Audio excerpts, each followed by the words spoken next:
Hello, my name is Kyle Mathers, and for this presentation, I'll be analyzing Spike Jonze's film adaptation of Maurice Sendak's Where the Wild Things Are alongside the original book. This is with the goal of proving how Jonze respects Sendak's story, along with giving it a deserved expansion that enhances the core elements of the story.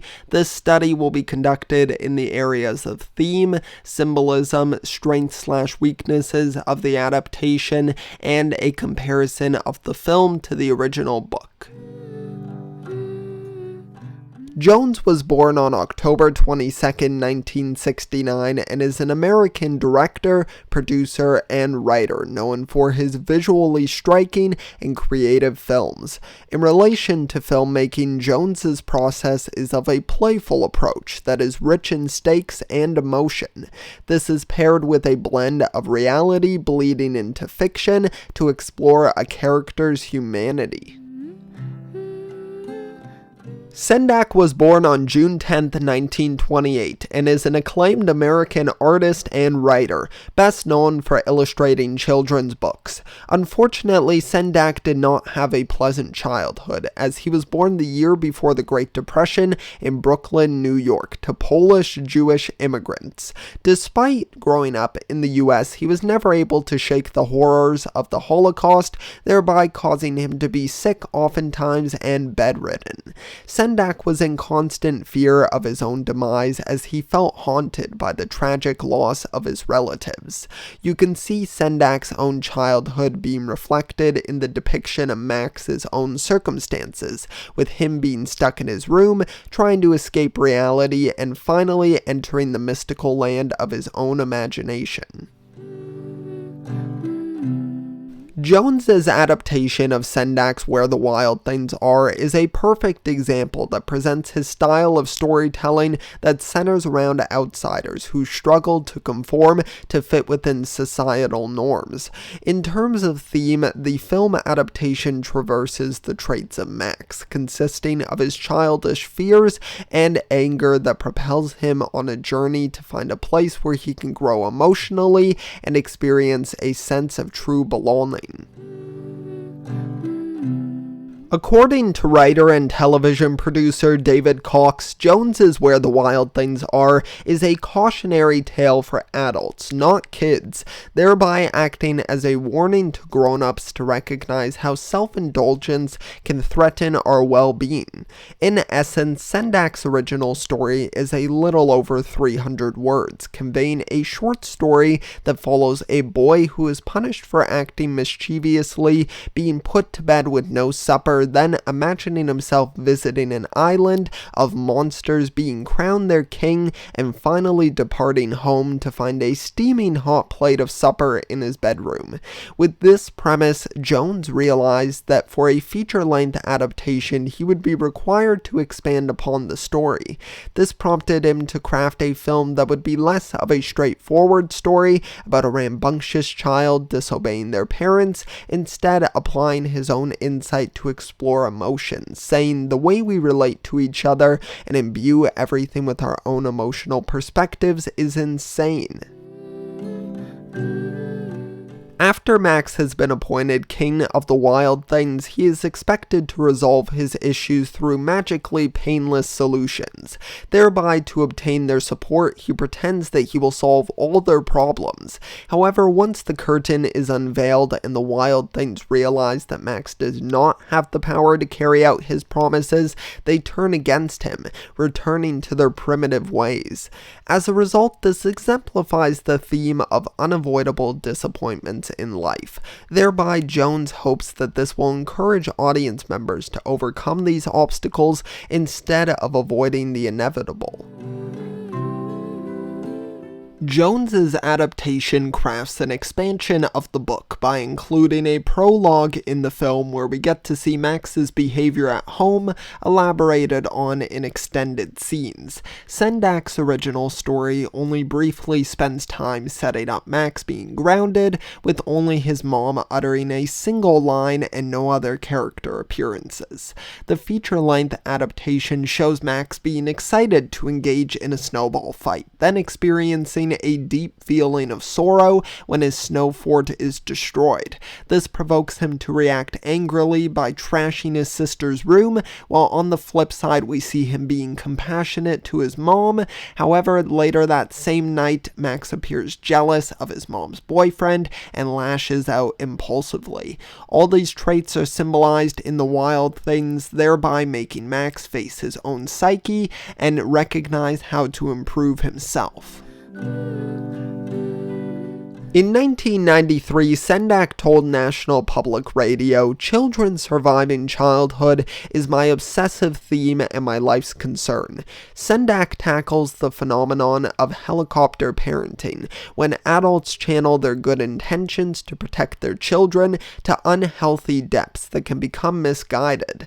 Therefore, in both the book and film, Max is given the opportunity to independently overcome his personal hurdles on his own terms. According to Bruno Bettelheim, this is why so many fairy tales take place in the realm of the subconscious. At face value, Sendak's Where the Wild Things Are may be considered simply as literature for children. However, there is an argument that it is an explorative art and only seemingly simple. Sendak's work addresses our deepest, frequently repressed, often unspeakable concerns about ourselves and our loved ones. Both children and adults can find relatability in the theme of anguished inner struggles. This is delivered in the unique packaging of a children's book, which would commonly tell a story with a straightforward lesson. Despite this, Sendak challenges the typical formula by communicating a story that depicts a parental figure that is emotionally unavailable for their child, instead falling back on dealing out punishments of being grounded without any supper. Thereby, as a coping mechanism for Max, magic is presented through his imagination, which represents his strength to soldier on through being stuck in his room. In contrast, Jones's adaptation features a more substantial presence from Max's mom. This establishes their multi-layered dynamic that is composed of both love and anger. In Sendak's depiction, Max's mom calls him Wild Thing and sends him to bed without any supper. On the flip side, Jones opts to show the nurturing motherly side of this character. For instance, at the beginning of the film, Max starts a snowball fight with his sister Claire and her friends. However, he quickly regrets it after one of the older kids jumps on his igloo, destroying it, causing Max to burst into tears. As a result, Max impulsively trashes Claire's room, soaking her carpet in melted snow. When his mom arrives home, he tells her Claire and her stupid friends smashed my igloo. To further flesh out their relationship, Max's mom shows her compassion for her son by saying, "I would have done something about it." This show of empathy towards Max makes him feel comfortable enough to own up to his mistake, and he reveals what he did to Claire's room.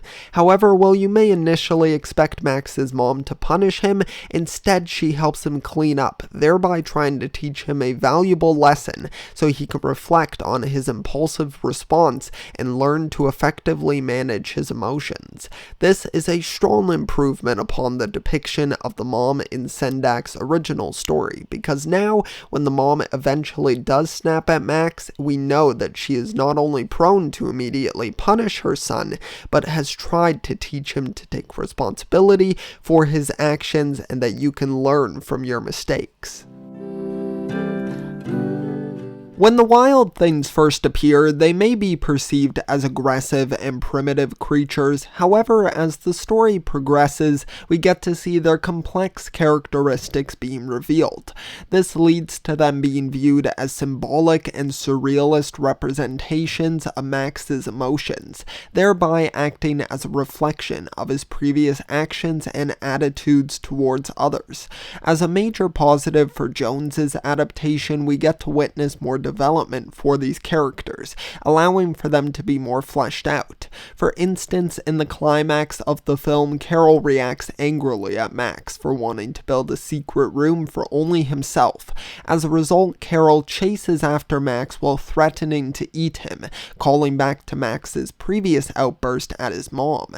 Fortunately, KW protects Max and stands up to Carol, saying, "You were going to eat him," with Carol countering, "I wasn't going, I don't know, I just said it. Am I as bad as he says I am?"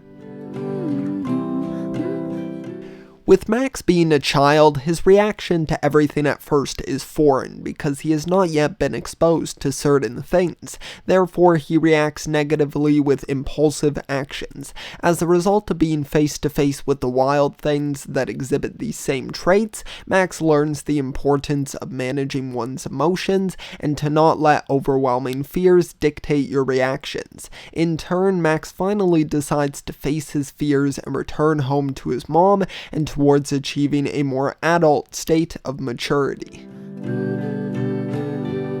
In an interview with Sendak, he said there was fear. It is a natural feeling.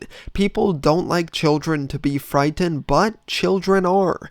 Max's journey is focused on how he must deal with this, because he has not reached the level of maturity where he knows how to deal with this overwhelming sense of fear. He cannot allow himself to be vulnerable, thus he hides inside his wolf costume, and therefore acts like a predator, always feeling the need to be in control. Sendak had to fight to keep the last line of the book, and it was still hot.